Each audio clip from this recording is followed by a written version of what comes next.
बल, कार्य और ऊर्जा। आज हम बल, कार्य और ऊर्जा के बारे में जानेंगे। आपको एक टेबल हटाने के लिए कहा गया। आप इसे कितने तरीकों से हटा सकते हैं? उन चीजों के बारे में सोचें जो आप रोज करते हैं। एक दरवाजे को बंद करना या खोलना। आप इन चीजों को हटाने के लिए क्या करते हैं?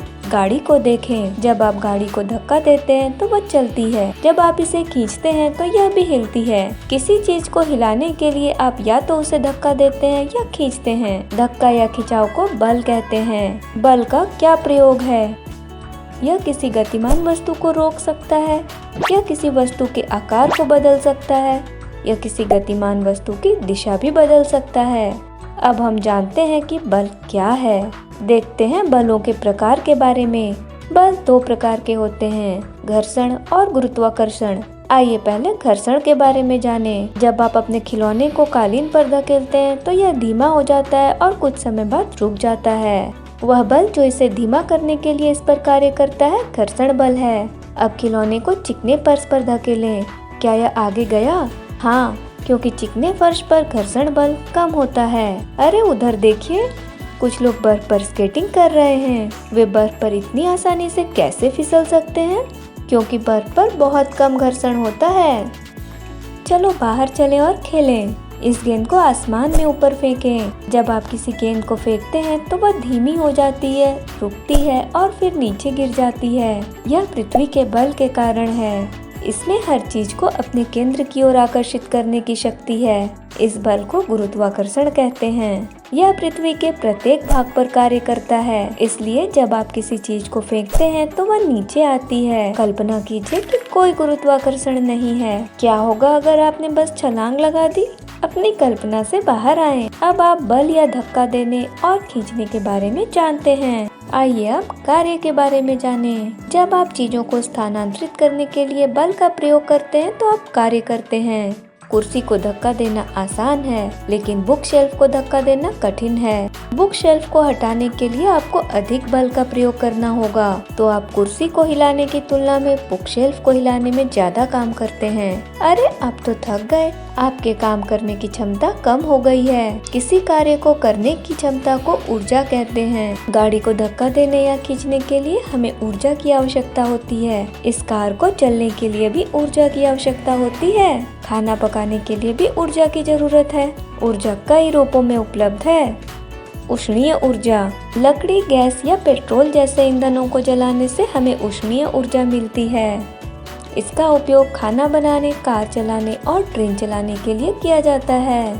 प्रकाश ऊर्जा, सूर्य हमें प्रकाश ऊर्जा देता है। पौधे अपना भोजन बनाने के लिए सूर्य से प्रकाश ऊर्जा का उपयोग करते हैं। विद्युत ऊर्जा, इसका उपयोग हीटिंग, प्रकाश व्यवस्था, इलेक्ट्रॉनिक उपकरण वगैरह को चलाने के लिए किया जाता है।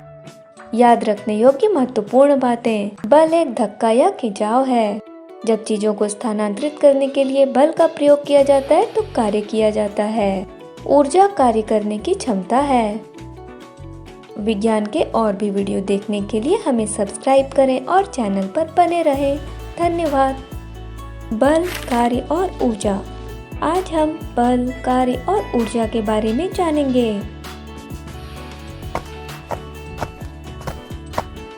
आपको एक टेबल हटाने के लिए कहा गया। आप इसे कितने तरीकों से हटा सकते हैं? उन चीजों के बारे में सोचें जो आप रोज करते हैं। एक दरवाजे को बंद करना या खोलना। आप इन चीजों को हटाने के लिए क्या करते हैं? गाड़ी को देखें। जब आप गाड़ी को धक्का देते हैं तो वह चलती है। जब आप इसे खींचते हैं तो यह भी हिलती है। किसी चीज को हिलाने के लिए आप या तो उसे धक्का देते हैं या खींचते हैं। धक्का या खिंचाव को बल कहते हैं। बल का क्या प्रयोग है? यह किसी गतिमान वस्तु को रोक सकता है, यह किसी वस्तु के आकार को बदल सकता है, यह किसी गतिमान वस्तु की दिशा भी बदल सकता है। अब हम जानते हैं कि बल क्या है। देखते हैं बलों के प्रकार के बारे में।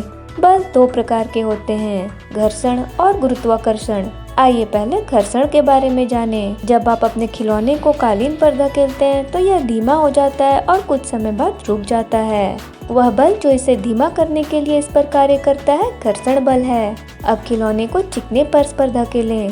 क्या यह आगे गया? हाँ, क्योंकि चिकने फर्श पर घर्षण बल कम होता है। अरे उधर देखिए, कुछ लोग बर्फ पर स्केटिंग कर रहे हैं। वे बर्फ पर इतनी आसानी से कैसे फिसल सकते हैं? क्योंकि बर्फ पर बहुत कम घर्षण होता है। चलो बाहर चलें और खेलें। इस गेंद को आसमान में ऊपर फेंकें। जब आप किसी गेंद को फेंकते हैं तो वह धीमी हो जाती है, रुकती है और फिर नीचे गिर जाती है। यह पृथ्वी के बल के कारण है। इसमें हर चीज को अपने केंद्र की ओर आकर्षित करने की शक्ति है। इस बल को गुरुत्वाकर्षण कहते हैं। यह पृथ्वी के प्रत्येक भाग पर कार्य करता है। इसलिए जब आप किसी चीज को फेंकते हैं तो वह नीचे आती है। कल्पना कीजिए कि कोई गुरुत्वाकर्षण नहीं है। क्या होगा अगर आपने बस छलांग लगा दी? अपनी कल्पना से बाहर आएं। अब आप बल या धक्का देने और खींचने के बारे में जानते हैं। आइए अब कार्य के बारे में जानें। जब आप चीजों को स्थानांतरित करने के लिए बल का प्रयोग करते हैं तो आप कार्य करते हैं। कुर्सी को धक्का देना आसान है, लेकिन बुक शेल्फ को धक्का देना कठिन है। बुक शेल्फ को हटाने के लिए आपको अधिक बल का प्रयोग करना होगा, तो आप कुर्सी को हिलाने की तुलना में बुक शेल्फ को हिलाने में ज्यादा काम करते हैं। अरे आप तो थक गए। आपके काम करने की क्षमता कम हो गई है। किसी कार्य को करने की क्षमता को ऊर्जा कहते हैं। गाड़ी को धक्का देने या खींचने के लिए हमें ऊर्जा की आवश्यकता होती है। इस कार को चलने के लिए भी ऊर्जा की आवश्यकता होती है। खाना पकाने के लिए भी ऊर्जा की जरूरत है।